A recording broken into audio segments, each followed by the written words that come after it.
Bonjour et bienvenue dans cette troisième introduction sur la prise en main d'EcoStruxure, machine expert basique. Donc, suite des tutos sur le logiciel de chez Schneider. Et dans cette introduction, on va partir sur le cahier des charges de la perceuse automatique. Perceuse automatique conçue, programmée avec un graveset avec divergence et convergence en et. Donc là, on a le graveset papier avec la structure ici en ligne qui permet de descendre en grande vitesse et en petite vitesse pour ensuite remonter en grande vitesse jusqu'au capteur fin de course FC1. Donc dans cette logique, à chaque fois que l'étape 10 ou 11 ou 12 est active, on a l'étape 20 qui est la rotation de la broche qui sera aussi, elle, activée. Donc, pour que ça puisse fonctionner, donc au tout départ, il nous faut les conditions initiales DCY et FC1, et qui permettra donc de démarrer le cycle, et FC1 qui permettra de le stopper. Donc, dans cette introduction, on va déjà commencer par créer le programme, créer le projet, et ensuite on va déclarer les entrées et les sorties de ce programme. Donc sur EcoStruxure, dans les propriétés, donc toujours pareil, hein, je rends inactif les protections en lecture et en écriture.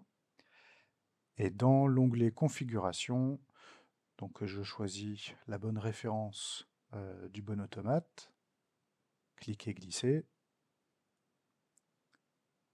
Je valide les entrées numériques. Donc il va me falloir une entrée qui va s'appeler DCY, une autre entrée FC1, si je ne me trompe pas, hein, c'est bien ça. Voilà, FC1, FC2 et FC3. FC1, c'est démarrage du cycle.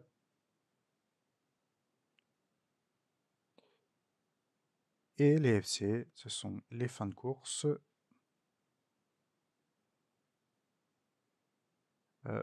de la perceuse. Donc fin de course numéro 1.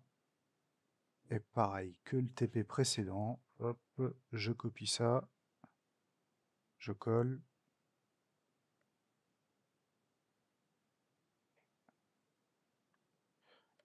Et voilà pour les entrées.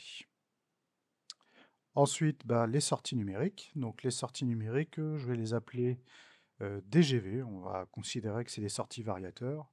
DGV qui va correspondre à la descente en grande vitesse de la perceuse. Je vais déclarer DPV, donc descente petite vitesse.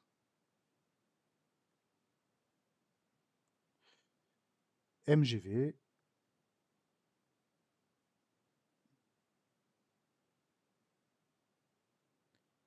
qui est la montée grande vitesse. Et je vais déclarer ρ B, qui va correspondre à la rotation de la broche. Et j'applique. Dans l'onglet Programme, je vais déclarer un pouls graveset. Donc je fais clic droit, attache maître, et dans le menu contextuel, je choisis Ajouter un pouls graveset. Donc maintenant que j'ai mon pouls, eh bien, dans la prochaine vidéo, je vais pouvoir déclarer donc, la structure en ligne du graveset ainsi que les transitions. Ce premier pouls qui est ici, je vais pouvoir le laisser parce que je vais en avoir besoin pour la suite du programme.